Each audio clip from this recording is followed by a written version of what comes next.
Vanakkam, very good morning, very good evening. Jai Shri Krishna.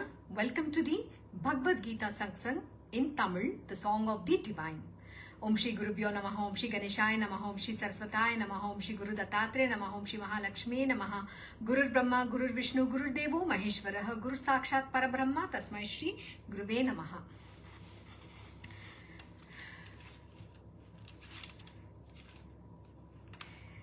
So we will be doing the chapter 1 entitled The Yoga of Dejection of Arjuna. Iniki verse 28 to 47. Overwhelmed by infatuation, Arjuna gives expression to his faint-heartedness, tenderness and grief. So Nethik vandu we learned enakatundona Arjuna eppadi Krishna Paramatmava avaroda chariot kondu poi ரெண்டு warrior இல்ல ரெண்டு team யார் யுத்தம் பண்ண போறாங்களோ அவங்க நடுவில் நிக்க வைக்க சொன்னார். ஸோ அங்க போன உடனே அவர் வந்து யாரெல்லாம் அவரோட ஆப்போசிஷன் யாரெல்லாம் அவங்களோட எதிரி யாரெல்லாம் அவர் வந்து அர்ஜுனா வந்து யாரோட எல்லாம் யுத்தம் பண்ணணும் அப்படின்னு சொல்லி எல்லாரையும் ஒரு பார்வை பார்க்கிறார். பார்த்துட்டு அவருக்கு வந்து ஒரு தோன்றது, ஓ மை காட், இவங்க எல்லாருமே என்னோட சொந்தக்காரங்க, இவர் வந்து என்னோட குரு, இவர் வந்து என்னோட பிதாமா, தட் இஸ் பீஷ்ம பிதாமா, எனக்கு வந்து நல்லதுக்கு எல்லாம் சொல்லி கொடுத்தவர் அவரு, என்னோட டீச்சர் துரோணாச்சாரியர், கிருபாச்சாரியர், இவங்க எல்லாம் என்னோட பிரதர்ஸ், தம்பிங்க, தம்பி பசங்க, நெஃப்யூஸ், அங்கிள்ஸ், கிராண்ட் அங்கிள்ஸ், எல்லாரும் என்னோட ரிலேட்டிவ் அப்படின்னு ஒரு தர்ம சங்கட்ல வந்துடுறாரு. வந்துட்ட உடனே என்ன ஆகுறது அவருக்கு, ஓ மை காட், இப்ப நான் எப்படி உங்களெல்லாம் எதிர்த்து நான் சண்டை போடுறது. நம்ம வாழ்க்கையில இந்த ரெண்டு கேரக்டர் ரொம்ப இம்பார்ட்டன்ட். இது வந்து அர்ஜுனா வந்து வேற யாரோ, நான் யாரோட கதை சொல்றேன்னு நினைச்சுக்காதீங்க. இங்க அர்ஜுனா வந்து நீங்க, இது உங்களோட கதை நான் சொல்லிட்டு இருக்கிறது. அர்ஜுனா நீங்க, இங்க கிருஷ்ண பரமாத்மா வந்து உங்க வாழ்க்கையோட சேரியட்டை அவர் ஓட்டுறார். ஆனா அவர் ஓட்டணும்னா நீங்க வந்து ஃபர்ஸ்ட் உங்களோட லைஃப், அவர் வந்து உங்களோட லைஃபோட எல்லாமே அவர்கிட்ட நீங்க சமர்ப்பணம் பண்ணும். நீங்க பண்ணாதது அது மட்டும்தான். ஸோ அது ரொம்ப முக்கியம். உங்களோட சார்ஜ் நீங்க ஃபர்ஸ்ட் வந்து கிருஷ்ண பரமாத்மா கிட்ட சரண்டர் பண்ணல. ஏன்? பிகாஸ் நான் என்னோட வாழ்க்கை, உங்களோட மைண்ட், இந்த மனசு எல்லாமே நாங்க அந்த கேரக்டர்ஸை பார்த்துட்டோம் இல்லையா. அண்ட் மோஸ்ட் இம்பார்ட்டன்ட் என்ன, நான் இப்படிதான் இருக்கணும், என்னோட லைஃப்ல நான் இப்படிதான் இருக்கணும் அப்படின்னு சொல்லி நீங்க எல்லாம் நினைச்சிட்டீங்க. ஆனா உண்மையான உங்களோட தர்மம் என்னன்றதே நீங்க கத்துக்கல, யாரும் உங்களுக்கு கத்து கொடுக்கல. அது இல்லாம நீங்க வந்து தெரிஞ்சுக்க கூட ஆசைப்படல. ஓகே, நம்ம வாழ்க்கை இப்படிதான் அப்படின்னு சொல்லி எப்படியோ கடந்து வந்துட்டீங்க இவ்வளவு தூரம். இனிமேல் அட்லீஸ்ட் நான் ஏதாச்சும் கத்துக்கணும்னு ஒரு ஆர்வம் வந்தது. எங்க வந்தது? மனசுக்குள்ள இருந்து.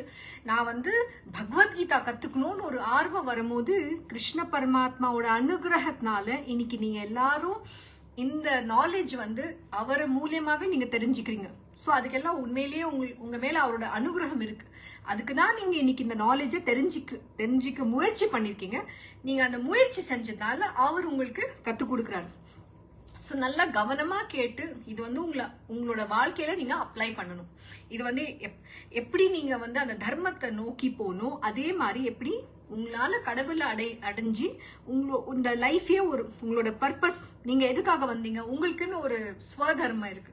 ஸ்வதர்மனா நீங்க பிறந்ததுக்கு ஒரு காரணம் இருக்கு. அந்த ஸ்வதர்மம் வந்து நீங்க செய்யணும். அதுதான் ரொம்ப முக்கியம்.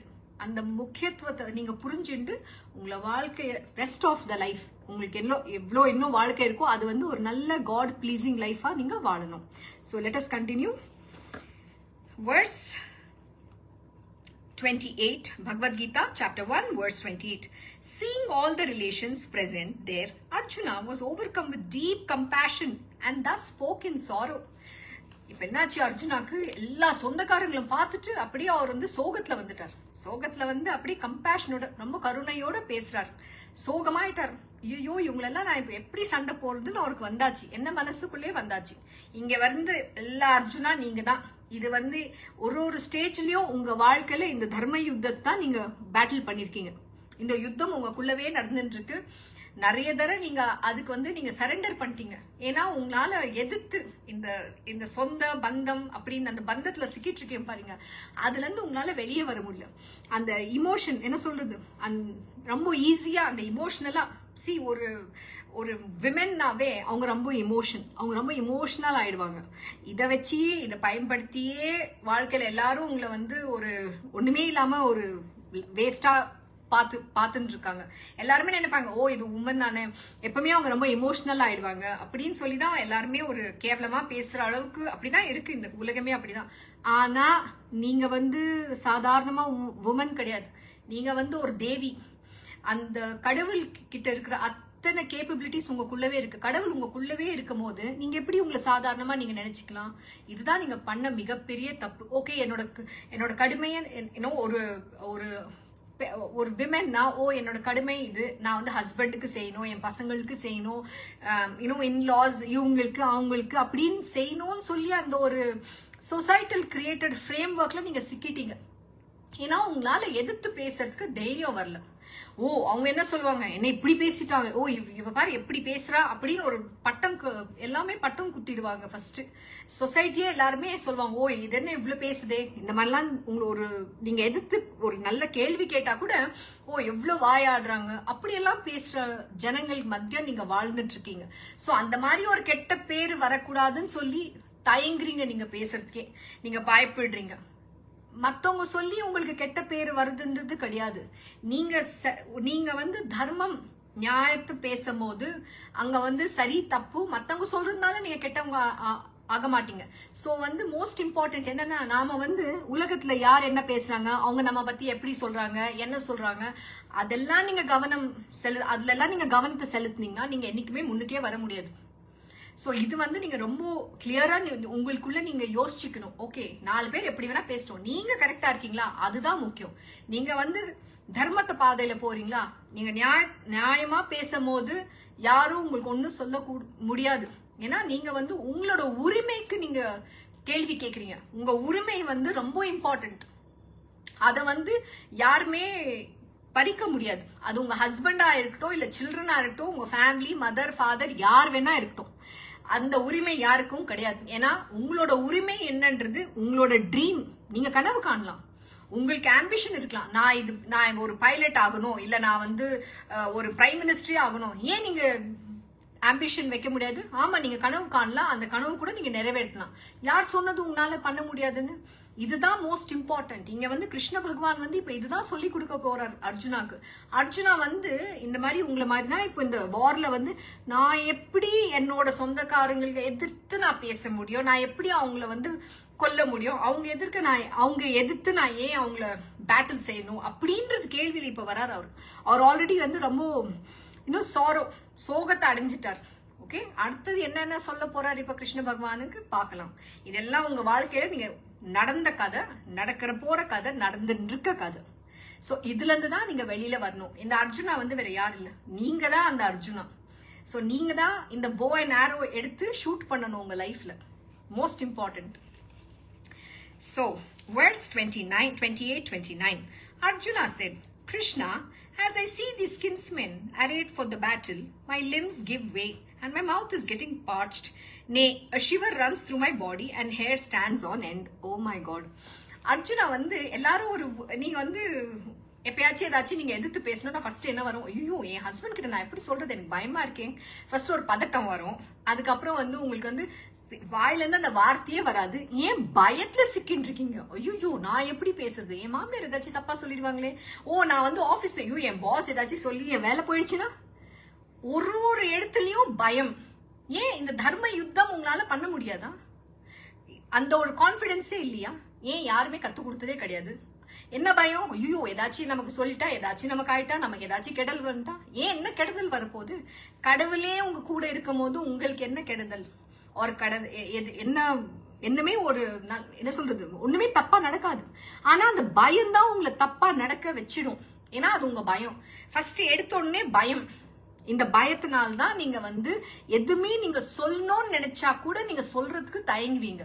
நான் எப்படி சொல்லலாம், இது அக்செப்டடா, ஏன்னா நம்ம சொசைட்டில அந்த மாதிரி கத்து கொடுத்ததே இல்லையே. ஒரு விமென்னா அவங்க வந்து ரொம்ப வாய் பொத்திண்டு அடக்கமா இருக்கணும், பேசக்கூடாது, கேள்வி கேட்க கூடாது, இந்த மாதிரிலாம் யார் சொல்லி கொடுத்தது? அதுதான் ஃபர்ஸ்ட் கேட்டுட்டு இருக்கேன் நான். இங்க வந்து அர்ஜுனா இந்த ஸ்டேஜ்ல தான் இருக்கார். நீங்க எல்லாம் இந்த கடந்து வந்த ஸ்டேஜ் தான். இதெல்லாம் உங்களோட தர்ம யுத்தம், இது உங்களோட லைஃபோட கதை. அர்ஜுனா வெளியில கிடையாது. நீங்க தான் அந்த அர்ஜுனா. இப்ப உங்களுக்கு தான் அந்த மாதிரி நடந்துட்டு இருக்கு. நீங்க நிறைய அதெல்லாம் கடந்து வந்திருக்கீங்க இந்த பேட்டில் எல்லாம். ஆனா என்ன பண்ணிருக்கீங்க? சாதிக்கல ஒண்ணு, அப்படியே அடிமை ஆயிட்டீங்க. இந்த அடிமைத்தனத்துல தான் நீங்க வெளியே வரணும். உங்களோட ஸ்வதர்மம், உங்களோட கேப்பபிலிட்டி, நீங்க என்ன நினைச்சாலும் இன்னைக்கு கூட நீங்க போய் அடையலாம். நீங்க வந்து ஒரு என்ன சொல்றது, ஒரு பைலட்டே ஆகினாலும் எஸ் உங்களுக்கு அந்த தன்னம்பிக்கை வேணும். அந்த தன்னம்பிக்கை வந்து நான் செய்வேன், என்னால செய்ய முடியும் அப்படின்னு ஒண்ணு அந்த வில் டிட்டர்மினேஷன் நீங்க வச்சுட்டீங்க வச்சுக்கோங்க, கடவுளே அதுக்கு இன்னும் எல்லா ஒரு அந்த யூனிவர்ஸ், அவரோட யூனிவர்ஸே ஒர்க் பண்ணும், நீங்க அதை அடையலாம். அதுதான் சொல்றேன், நீங்க எதுவுமே பயப்பட தேவையில்லை. உங்க லைஃப்ல நீங்க என்ன அடையணும்னு நினைக்கிறீங்களோ அது எல்லாமே நீங்க அடையலாம். அதுதான் கிருஷ்ண பரமாத்மா கத்து கொடுக்க போறாரு. ஆனா அதுக்கு முன்னாடி வந்து அர்ஜுன் ஒரு பயந்தாங்கோலியா சொல்வார், நான் எப்படி என்னோட சொந்தக்காரங்க எல்லாம் நான் ஃபைட் பண்றது, என்னால முடியல. இப்ப அழ போறார். என்னென்ன சொல்ல போறாரு பாத்துக்கலாம். உங்களோட வாழ்க்கை கதை. The bow Gandiva slips from my hand and my skin too burns all over. My mind is whirling as it were and I can no longer hold myself steady. யோ எனக்கு தலை சுத்துறது, எனக்கு என்ன யோசிக்கணும்னே தெரியாது. இப்படி எல்லாம் டைலாக் உள்ள வந்திருக்கா? இதெல்லாம் காமனா நீ இது வந்து சர்வசாதாரணம் இல்ல. அர்ஜுனாவும் அதான் சொல்லியிருக்கா, ஐயோ எனக்கு பயமா இருக்கு, என் தலையெல்லாம் சுத்துது, என்ன பண்ணோன்னே தோணல அப்படின்னு சொல்லி அந்த சிச்சுவேஷன்ல எத்தனை தடவை உங்க லைஃப்ல இந்த மாதிரி வந்திருக்கு. இந்த தர்மம் சங்கடம், தர்ம யுத்தத்துல இருந்து எப்படி, இந்த தர்ம யுத்தம்னா என்ன, இது எப்படி நான் செய்யறது, என்னால முடியாது, நான் போய் ஒளிஞ்சிக்கிறேன், அப்படியே விட்டுடுறேன், இது எக்கடு கெட்டாச்சு போட்டோம், என்ன வேணா ஆகட்டும், நான் அக்செப்ட் பண்ணிக்கிறேன், அவங்க என்ன சொன்னாலும் நான் சரின்னு தலை ஆட்டிக்கிறேன் அப்படின்றத ஸ்டேஜ்ல நீங்க வந்துடுவீங்க.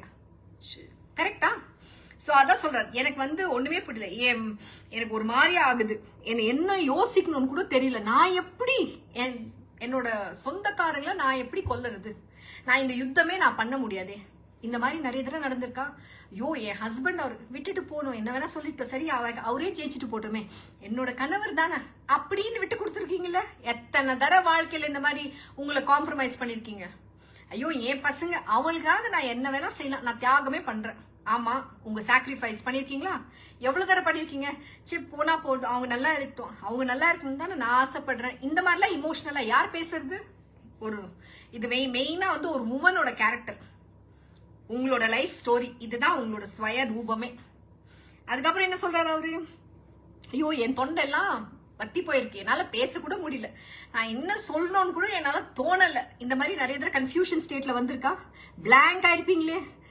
சில டைம் வந்து உங்களுக்காக நீங்க பேசணும்னு ஒரு சிச்சுவேஷன் வந்தா அந்த நேரத்துக்கு உங்களை பேசவே முடியாது.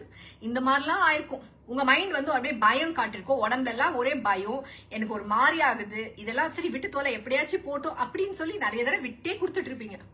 ஆனா நான் எதிர்த்து உங்களோட என்ன சொல்றது, உங்களோட பட்சத்துல பேசணும்னு என்னைக்குமே தோணுனதே கிடையாது. சோ இதுதான் இந்த வார்ல இப்போ அர்ஜுனா சொல்றார், நான் வந்து சண்டை போட மாட்டேன்னு வந்துட்டார் அவர். அடுத்தது, and Keshava, I see omens of evil, nor do I see any good in killing my kinsmen in battle. இங்க கிருஷ்ண பரமாத்மாவே சொல்றாரு, இந்த யுத்தம் பண்ணா ஒண்ணும் ஆகாது, இது வந்து தர்ம யுத்தம், நீ பண்ணியே ஆகணும் அப்படின்னு சொல்லும் போது அர்ஜுனா வந்து கிருஷ்ண பகவானுக்கு ஞானம் கொடுக்குறாரு. என்ன சொல்றாருன்னா, இதுல வந்து நிறைய பாவம் இருக்கு, நான் ஏன் அந்த பாவத்துல விழணும், இந்த பாவமே எனக்கு வேண்டாம். And nor do I see any good. இதுல இருந்து எதுவும் நல்ல வருது போல வரப்போறதுல, எதுவுமே நான் நன்மைக்காக நாங்க செய்ய போறதுல, ஏன்னா என் சொந்த தம்பிங்களெல்லாம் நான் கொல்லணும், அது எவ்வளவு பெரிய கொடுமை அப்படின்னு இவர் வந்து கிருஷ்ண பரமாத்மாவுக்கு ஞானம் சொல்றாரு. இந்த தடவை நிறைய தடவை நீங்க உங்க மைண்ட்லயே நீங்க சொல்லிருக்கீங்கல்ல, ஓகே இப்படி செஞ்சா வந்து இது தப்பு, ஓகே அதுல இருந்து என்ன நன்மை வரப்போகுது, அட்லீஸ்ட் நான் வந்து பேசாம இருந்தா, நான் இந்த சண்டை போடாம இருந்தா அட்லீஸ்ட் நம்ம குடும்பம் நல்லா இருக்கும், ஒரு என்ன சொல்றது, ஒரு காமா இருக்கும், எந்த பிரச்சனையும் இல்லாம இருக்கும். அப்படின்னா என்ன, நீங்க காலத்துக்கும் விட்டு கொடுத்துட்டே போயிட்டு இருக்கீங்க. இது வந்து வெளியில கூட சேம், ஒரு கார்பரேட்ல வேர்ல்ட்ல வச்சுக்கோங்க, நீங்க வந்து போய் வெளியில வேலை செய்திருக்கீங்க, உங்க பாஸ் வந்து சரியான மோசக்காரனா இருப்பான், ஆனா உங்களால எதிர்த்து பேச முடியாது. ஏன் பயம், ஐயோ என்னோட வேலை போயிட்டா, அவன் ஏதாச்சும் என்ன சொல்லிட்டா, அவன் ஏதாச்சும் என்னோட பேட் ரெஃபரன்ஸ் கொடுத்துட்டா. இத பாருங்க, எங்க அதர்மம் நடக்குதோ அங்க நீங்க நின்னு சண்டை போட்டுதான் ஆகணும். உங்களோட உரிமைக்காக நியாயத்துக்காக சண்டை போடுறதுல தப்பே இல்லைன்னு தான் கிருஷ்ண பரமாத்மா இங்க கத்து கொடுக்குறாரு. காலத்துக்கும் வந்து ஒரு டோர் மேட்டா வாழ்ந்துட்டீங்க, இனிமேலெல்லாம் கிடையாது. தேவி மகாத்மியம்னா என்ன தெரியுமா?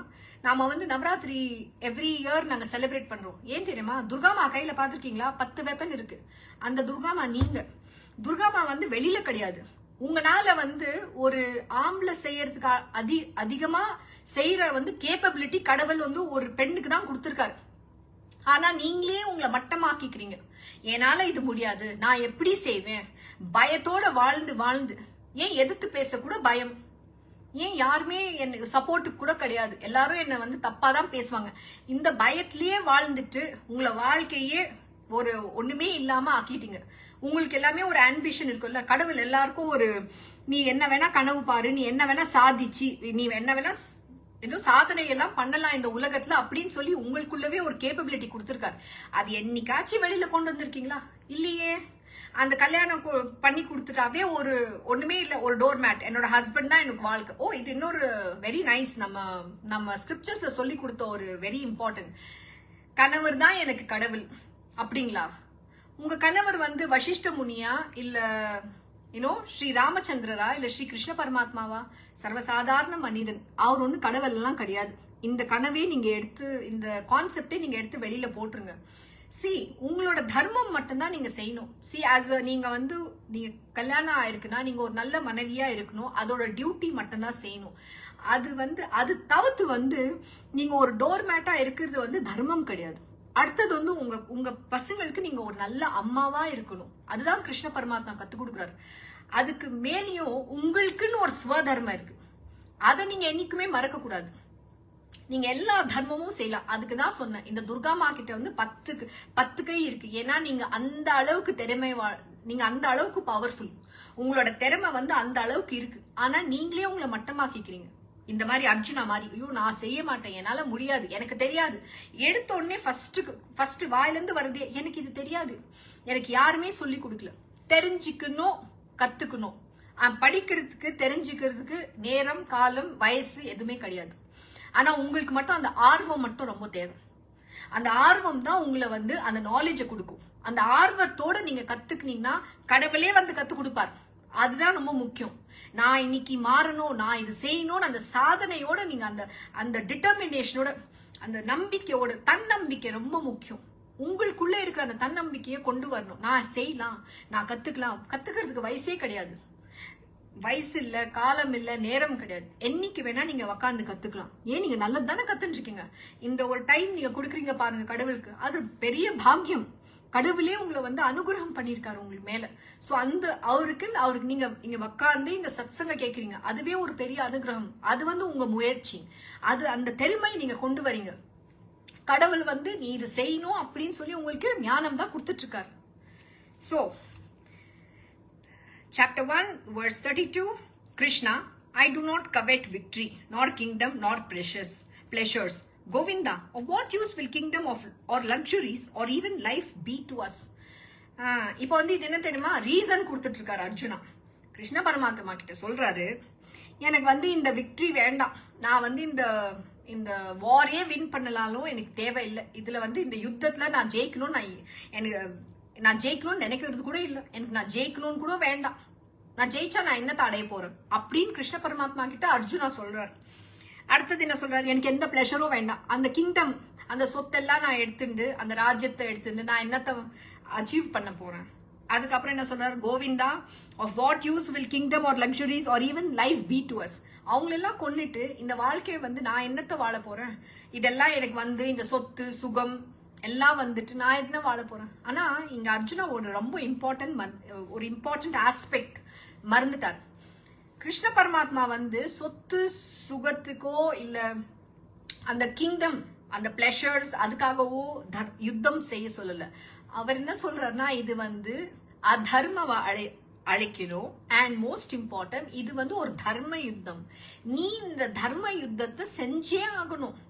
அர்ஜுனா வந்து ஆல்ரெடி அர்ஜுனாவோட விதி வந்து எழுதிக்கப்பட்டிருக்கு. இந்த யுத்தத்துல அவரு ஜெயிக்கணும் அப்படின்னு சொல்லி அவரு கிருஷ்ண பரமாத்மா எழுதிட்டாரு. ஆனா அர்ஜுனாக்கு வந்து பயங்கர பயம். இதுல கடவுள் என்ன சொல்றாருன்னா, உங்களோட ஸ்வதர்மா, நீங்க ஜஸ்ட் கை ஆட்டி உங்களோட வேலை செய்யணும். உங்களோட தலையெழுத்து வந்து ஆல்ரெடி எழுதப்பட்டிருக்கு. எல்லாமே டெஸ்டினி அப்படியே ப்ரீ டிஃபைன். ஆனா நீங்க உங்களோட டியூட்டிஸ செய்யலன்னா அது வந்து அதர்மம், அது வந்து சின்ல மாறிடும். அதுக்காக நீங்க உங்களோட டியூட்டிஸ், கடமைகள் வந்து செஞ்சே ஆகணும். இப்போ அர்ஜுனா வந்து கிருஷ்ண பரமாத்மாக்கே இதெல்லாம் சொல்றாரு. கடவுளுக்கு தெரியாதா இது எது சரி எது தப்புன்னு? இதுதான் அவர் கத்து கொடுக்கிறார். தர்மம்னா என்ன? நீங்க நினைக்கிற மாதிரி சரி தப்பு இந்த உலகத்துல வந்து இது கரெக்ட் இது தப்பு அப்படின்னு சொல்றது கரெக்ட், அது தவறு. ஏன்னா அது எல்லாமே வந்து ஒரு மெட்டீரியல் வேர்ல்ட்ல நம்ம பேசிக் ஹியூமன் பீயிங் சொல்ற ஒரு கான்செப்ட் தான் சரி தப்பு. நீங்க வந்து இப்ப வந்து உங்க பட்சத்துல இருந்து நீங்க சொல்றது அது சரியா இருக்கலாம். இப்ப வந்து இன்னொருத்தங்க பட்சம் எடுத்தீங்கன்னா அவங்க சொல்றது வந்து அவங்க சைட்ல இருந்து அது சரியா இருக்கலாம். அப்ப யார் சரி யார் தப்பு? இந்த சரி தப்பு வந்து மெட்டீரியல் வேர்ல்ட்ல நீங்க சொல்ற மாதிரி இது கிடையாது, ரூல் புக் கிடையாது. இங்க வந்து கிருஷ்ண பரமாத்மா என்ன சொல்றாரு அதுதான் நீங்க யோசிக்கணும். சோ அடுத்தது verse 33. Those very persons for whose sake we covet the kingdom, luxuries and pleasures, teachers, uncles, sons and nephews, and even so granduncles and great-granduncles, maternal uncles, father-in-law, grandnephews, brother-in-law and other relatives are here arrayed on the battlefield, staking their lives and wealth. இங்க என்ன தெரியுமா சொல்றாரு?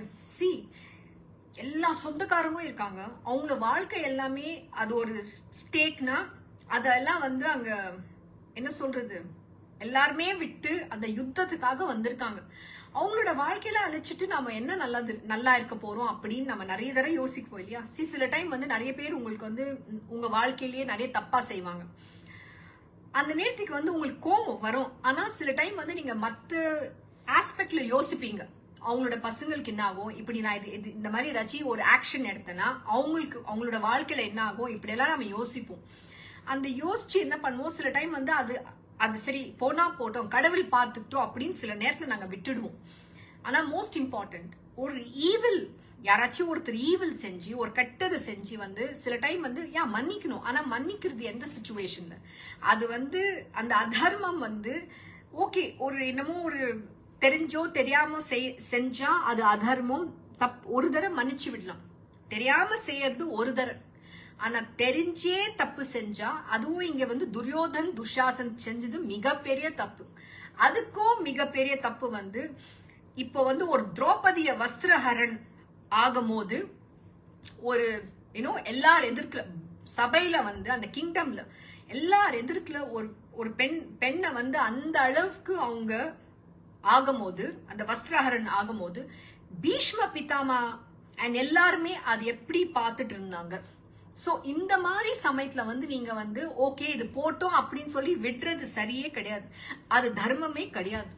அதுதான் இங்க கிருஷ்ண பகவான் இப்ப அர்ஜுனாக்கு சொல்வார். ஆனா அதுக்கு முன்னாடி வந்து அர்ஜுனா வந்து எல்லா ஜஸ்டிபிகேஷன் கொடுக்குறாரு. என்னன்னா சரி ஓகே, அவங்க வந்து எங்களை சொந்தக்கார ஆயிட்டாங்க, நாங்க வந்து அவங்களை எதிர்த்து வந்து ஒன்னும் சண்டை போட வேண்டாம், எதுக்கு வீண் பிரச்சனை, இந்த மாதிரிலாம் நம்ம நிறைய தடவை யோசிப்போம். உங்க வாழ்க்கையிலே எத்தனையோ தடவை இந்த தர்ம சங்கட்ல நீங்க சிக்கின்னு இருப்பீங்க. அப்ப ஒரே ஒரு யோசனை தான் வரும், சரி என்னோட வாழ்க்கை வந்து ஜஸ்ட் அமைதியா நான் போகணும்னா நான் இதுல எல்லாம் வந்து நான் சண்டை போட முடியாது, சின்ன சின்ன விஷயத்துக்கெல்லாம் நான் கோவப்பட முடியாது அப்படி நிறைய தடவை நீங்க விட்டு கொடுத்து நீங்க நிறைய சாக்ரிஃபைஸ் பண்ணிருக்கீங்க. எல்லா லைஃப் ஸ்டோரியும் இதுதான். ஒரு விமென் இங்க வந்து அர்ஜுனா, இந்த அர்ஜுனா நீங்க தான்.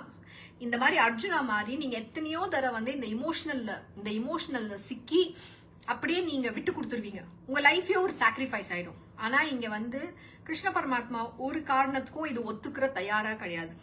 அவர் வந்து அர்ஜுனா பேச விட்டுருக்காரு. அர்ஜுனா நீ என்ன வேணா பேசு இப்போதைக்கு.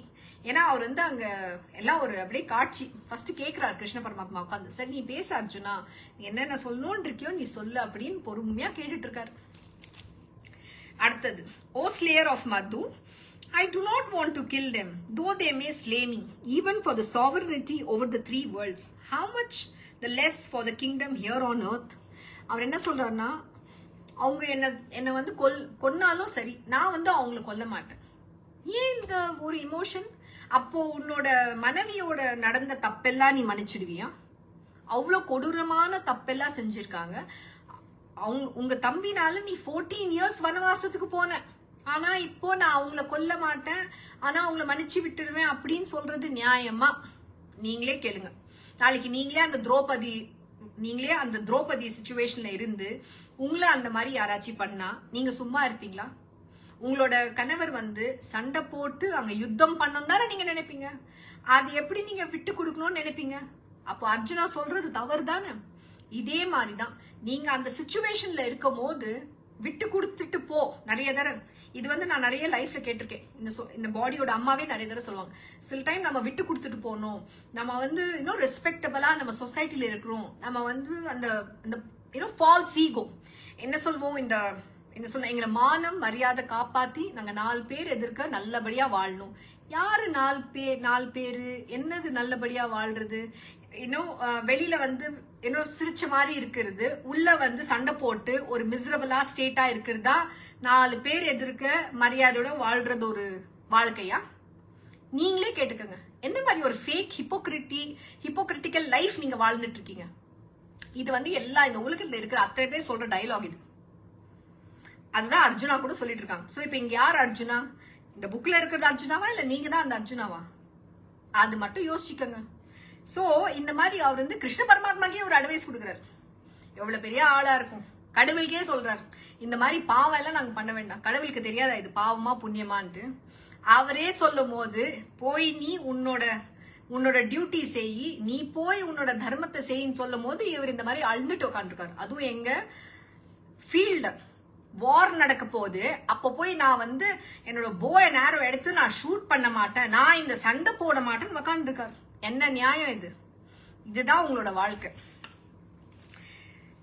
Verse 36. Krishna, how can we hope to be happy slaying the sons of Dhritarashtra by killing even these desperados? Sin will surely accrue to us. திருப்பி அதே இன்னும் உங்களை மைண்ட் அப்படியே பேசல, திருப்பி நீங்களே ஜஸ்டிஃபை பண்ணுவீங்க. அப்படியே பேசி அதே மாதிரி பைத்தியக்காரத்தனமா இங்க அர்ஜுனா கூட பேசிட்டே இருக்காரு. அதே மாதிரி திருப்பி சொன்னதே சொல்லிட்டு இருக்காரு. கிருஷ்ணாக்கு எவ்வளவு பொறுமையா கேட்டுட்டு இருக்காரு பாருங்க. என்ன தெரியுமா சொல்றாரு?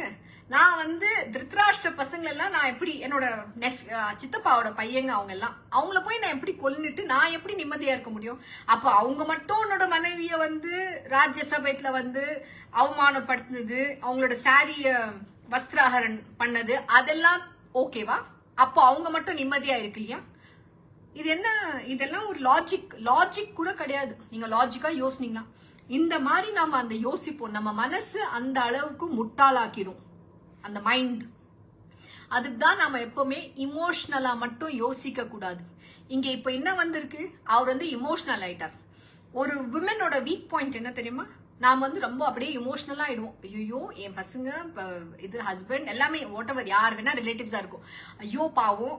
அண்ட் எல்லாரும் என்ன தெரியுமா பண்ணுவாங்க, தவறெல்லாம் அவங்க செய்வாங்க, அதுக்கு மேல பழி உங்க மேல போட்டுருவாங்க. இன்னமும் நீங்க தான் அந்த தவறு செஞ்ச மாதிரி, அவங்க எல்லாம் ரொம்ப நல்லவங்க மாதிரி இந்த மாதிரி வேற உங்களை நம்ப வச்சிடுவாங்க.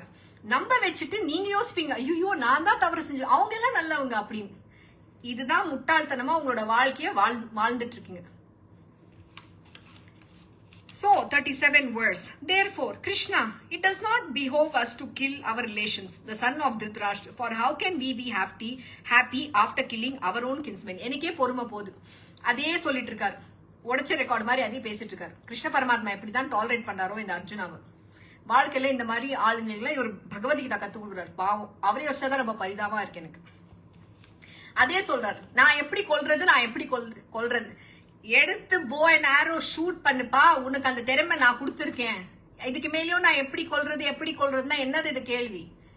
இதுக்கு என்னதான் பதில்? பாவம், 18 சாப்டர் ஆனப்புறதான் கொஞ்சம் மண்டல அறிவே வருது. அடுத்தது verse 38-39. Even though these people with their mind blinded by greed perceive no evil in destroying their own race and no sin in treason to friends, why should not we, O Krishna, who see clearly the sin accruing from the destruction of one's family, think of desisting from committing this sin? எனக்கே ரொம்ப தொண்டையே காஞ்சிடுது இவர் சொன்னது. நான் explain பண்ணி என்ன தெரியுமா சொல்றாரு, அவங்க எவ்வளவு வேணா கிரீடா இருக்கலாம், அவங்க மைண்ட்ல வந்து இது பாவம்னு தெரிய மாட்டேங்குது, இருந்தாலும் அவங்களுக்கு அது தெரியாம போலாம், அவங்க வந்து அந்த சின்னே தப்பாவே நடந்துக்கலாம். ஆனா நாம ஏன் அந்த பாவத்துல போய் விழுறது, நாம ஏன் அவங்கள போய் கொல்லணும் அப்படின்னு சொல்லி அர்ஜுனா திருப்பி திருப்பி அதே சொல்லிட்டு இருக்காரு. நான் என்னன்றதை எக்ஸ்பிளைன் பண்றது.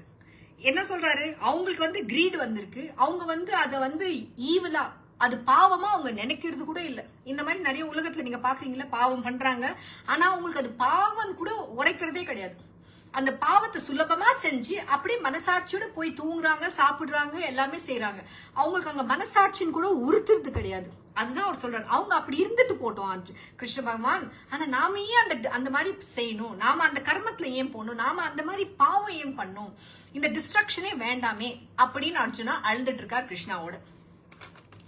அடுத்தது verse 40. Age-long family traditions disappear with the destruction of a family, and virtue have been lost. Vices take hold of the entire race. ஓ, இவரே சொல்றது, நம்ம ட்ரெடிஷன் எல்லாம் போயிடும், நம்ம இங்க தாத்தா பாட்டி காலத்துல இருந்து நம்ம ஜமீன்தாரா அப்படியே வாழ்ந்துட்டே வந்திருக்கோம், நம்ம பேர் எல்லாம் கெட்டு போயிடும், நமக்கு எல்லாமே நம்ம வந்து நல்லவங்க அப்படின்னு சொல்லி அந்த வர்ச்சுவோட வாழ்ந்துட்டு இருந்தோம், இப்ப வந்து எல்லாமே கெட்டதாவே மாறிடுமே, நம்ம ரேஸ், நம்ம ஃபுல் வம்சமே அலைஞ்சிடும், இப்பெல்லாம் கேள்வி இதெல்லாம் கேட்டிருக்கீங்களா நீங்க? இந்த மாதிரி நிறைய டைலாக் ஒரு குடும்பத்துல எல்லாரும் பேசுவார் டைலாக், இது பயங்கரமா அப்படியே எழுத. அதான் இங்க கிருஷ்ண பரமாத்மா முன்னாடியே எழுதி வச்சிருக்காரு, அர்ஜுனா யாருன்னு அவர் தெரிஞ்சு போச்சு முன்னாடி, அதுதான் பகவத்கீதா அப்பவே கொடுத்துட்டாரு அவர். அடுத்தது with verse 41, with the preponderance of vice, Krishna, the women of the family become corrupt, and with the corruption of women, O descendant of Vrishni, there ensues an intermixture of castes. அவர் என்ன சொல்றாருன்னா, யுத்தம் ஆயிட்டு அவங்க இப்போ எல்லாருமே suppose நான் இறந்துட்டா என்னோட வைஃப் வந்து விதவை ஆயிடுவாங்க, விதவை ஆட்டா வந்து வேற ஆள் வந்து அவங்க இந்த இன்டர்மிக்சர் வேறையாச்சும் வந்து அவங்களை கல்யாணம் பண்ணிப்பாங்க, அப்ப அந்த காஸ்ட் இன்டர் காஸ்ட் எல்லாம் இதாயிடும், நம்மளோட ரேஸ் அழிஞ்சு போயிடும், அப்படியெல்லாம் இவர் சொல்றாரு. பரமாத்மாக்கா என்ன தெரியாதா என்ன, இவர் இதெல்லாம் ஒரு நியாயம் இந்த ஜஸ்டிஃபை பண்றாரு. இது என்ன தெரியுமா, ஒண்ணு கிடையாது, ரீசன்ஸ். நாம ஏன் செய்ய முடியாதுன்னு அப்படின்னு சொல்லி நான் கொடுக்கிற 1008 ரீசன், நீங்க 1008 ரீசன் கொடுப்பீங்க, நான் ஏன் இது வந்து என்னால ஏன் செய்ய முடியல அப்படின்னு சொல்லி நீங்க ஜஸ்டிஃபை பண்றீங்க. உங்க வாழ்க்கையில கூட நிறைய தடவை இந்த கேள்வி வந்திருக்கும், அப்போ வந்து உங்க மைண்ட் வந்து உங்களுக்கு ஜஸ்டிஃபை பண்ணி கொடுக்கும், நீங்க செஞ்சது கரெக்ட், ஏன்னா இட்ஸ் ஓகே, இப்ப வந்து உங்களால முடியல, அடுத்த தடவை பாத்துக்கலாம், அந்த அடுத்த தடவை வரப்போறதே கிடையாது. Time is very important. நம்ம வந்து டைமை மதிக்க மாட்டேன்றோம். டைம் வந்து எசன்ஸ் ஆஃப் கிருஷ்ண பரமாத்மா. இது ரொம்ப நீங்க வந்து நல்லா நீங்க அண்டர்ஸ்டாண்ட் பண்ணிக்கணும். Time is very critical. ஒரு தடவை அந்த டைம் போயிடுச்சுன்னா திருப்பி அந்த டைம் மறுபடியும் நம்ம வாழ்க்கையில வராது.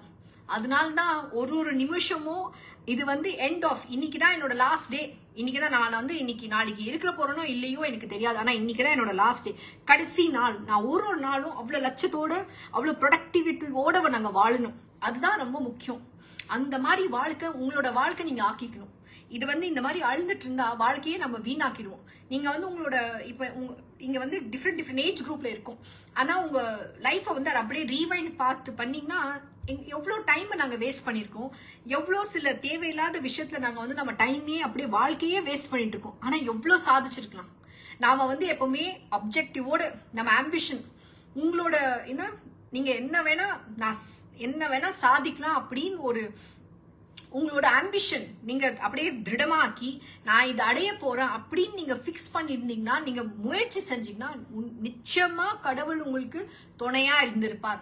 ஆனா நீங்க எப்பவுமே வந்து இந்த தர்ம சங்கடம், இந்த டைலமா, இந்த இமோஷனல் டிசிஷனே எடுக்க முடியாம நீங்க தவச்சிருக்கீங்க. நான் என்ன டிசைட் பண்ணணும் எனக்கு தெரியாதே, இப்படி செஞ்சா இது இப்படி ஆகும், அப்படிதான் மைண்ட குழப்பிண்டு ஒண்ணுமே நீங்க செய்யல, லைஃபே வேஸ்ட் ஆக்கிட்டீங்க. ஆனா இன்னைக்கு வந்து இந்த நாலேஜ் உங்களுக்கு வருது, இப்போ நீங்க வந்து உங்களோட லைஃப வந்து என்ன வேணா ஆக்கலாம்.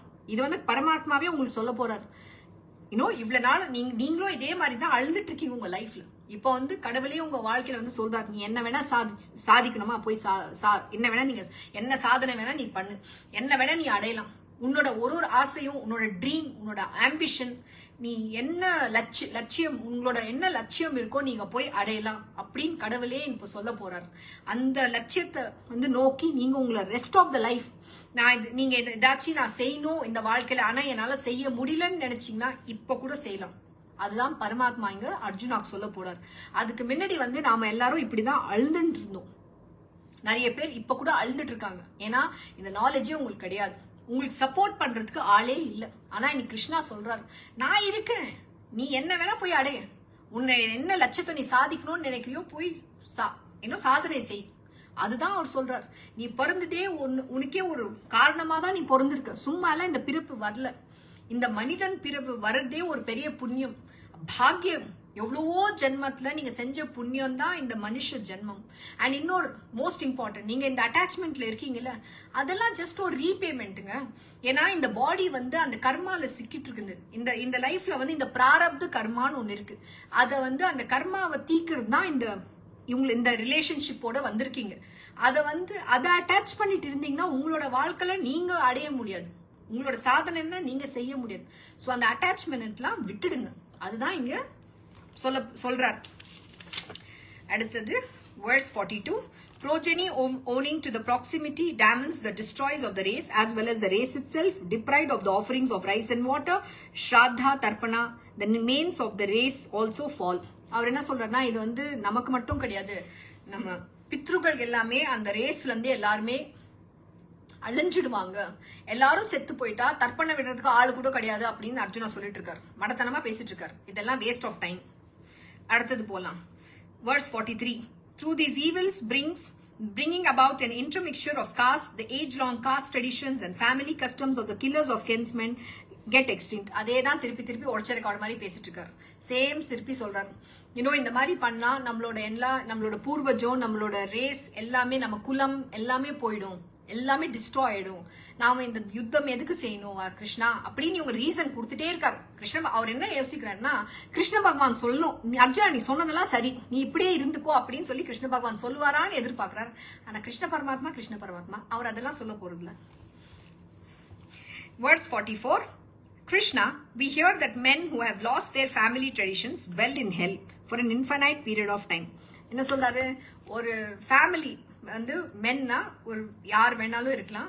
நீங்க எல்லாம் இப்போ உங்களோட ஃபேமிலி ட்ரெடிஷன் எழுந்துட்டீங்கன்னா நீங்க போய் ஹெல்லில் இருக்கணும். அந்த மாதிரிலாம் இருக்கு கிருஷ்ணா. நாம எதுக்கு அந்த கொடுமையா நம்ம சொந்தக்காரங்களே நான் ஏன் போய் கொல்லணும்?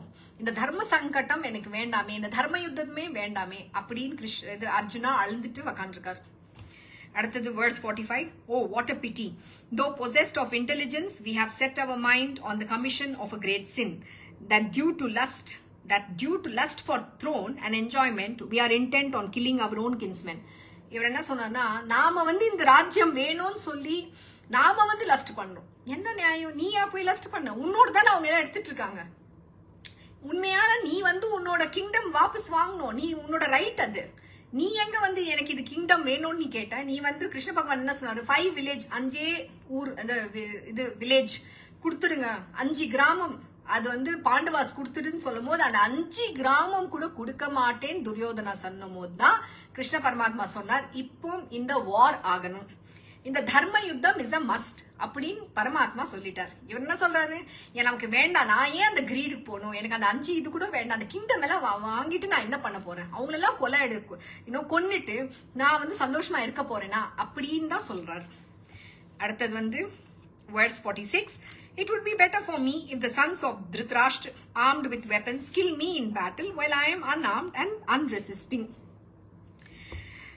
சோ அவர் என்ன சொல்றாரு, அட்லீஸ்ட் அவங்க வந்து என்ன கொன்னுட்டோம், நான் வந்து இப்போ இப்படி உக்காண்டிருக்கேன்ல அன்ஆர்ம்டு, இப்போ வந்து அவர் வெப்பன் எல்லாம் கீழே போட்டு சோகமா அப்படியே ரொம்ப அந்த மிசரியில உக்காண்டிருக்காரு. கிருஷ்ண பகவான் கிட்ட தன் மனசுல இருக்கிறதெல்லாம் கொட்டிட்டு இருக்காரு. ஐயோ இந்த மாதிரிலாம் இருக்கே, நான் எதுக்கு இந்த யுத்தம் அப்படிலாம் புலம்பி தள்ளுறாரு. அப்படியே அழுந்திருக்க. டெஃபினெட்லி அவர் வந்து அர்ஜுனானா ஒரு வாரியர், டெஃபினெட்லி கண்ணீர் மட்டும் விட்டுருக்க மாட்டார். அதே அங்க ஒரு பொம்பளைன்னு இருந்திருந்தா அப்கோர்ஸ் பக்கெட்டா அழுந்துட்டு இருப்பாங்க. பட் என்னை பொறுத்த வரைக்கும் இவங்க அர்ஜுனா கூட உட்காந்து கிருஷ்ண பரமாத்மா கிட்ட அழுந்துட்டு தான் இருக்காரு. நான் வந்து இந்த யுத்தத்தை பண்ணல அப்படின்னு சொல்லி ஒரு பயந்தாங்கொழி மாதிரி தான் பேசிட்டு இருக்காரு. அதுக்கு வந்து மோஸ்ட் இம்பார்ட்டன்ட் என்ன தெரியுமா சொல்றாரு, நான் இப்படியே உக்காந்துருக்கல, இப்பவே அவங்க என்ன கொன்னுட்டோம். இது கொஞ்சம் டிராமா மாதிரி தெரியல? யாருக்கு வந்து பயம் இருக்கோ அவங்க இந்த மாதிரி தான் பேசுவாங்க.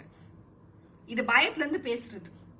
நீங்களே உங்களை வந்து இந்த பிக்சர்ல உங்களை வச்சுக்கோங்க, நீங்க இப்படி எல்லாம் பண்ணுவீங்க அப்படின்னு சொல்லிட்டு அடுத்த கிளாஸ்ல எனக்கு சொல்லுங்க. Then verse 47. Sanjaya said, Arjuna, whose mind was agitated by grief on the battlefield, having spoken thus, and having cast aside his bow and arrows, sank into the hinder part of his chariot. Sanjaya வந்து இது திருதராஷ்டிரக்கு சொல்றார். அர்ஜுனா இந்த சோகத்துல அப்படியே முழுங்கி அவரோட காண்டீவ போ and ஆரோ அவர் அஸ்திரம் எல்லாமே கீழே போட்டு அப்படியே சேரியட் உள்ளாடி போய் அவர் உட்காந்து அங்க ஒரே துக்கத்துல இருக்கிறார் அப்படின்னு சொல்லி சஞ்சயா வந்து திருதராஷ்டிரக்கு அந்த பேட்டில் ஃபீல்ட்ல என்ன நடந்ததுன்னு சொன்னார். சோ இதுதான் நாங்க வந்து சாப்டர் 1 இதுல எண்ட் பண்ண போறோம். இதுக்கு மேல வந்து கிருஷ்ண பரமாத்மா சாப்டர் 2ல இருந்து சாப்டர் 18 வரைக்கும் இப்ப பேச போறார். இதுதான் உங்களுக்கு வரப்போற மிகப்பெரிய நாலேஜ்.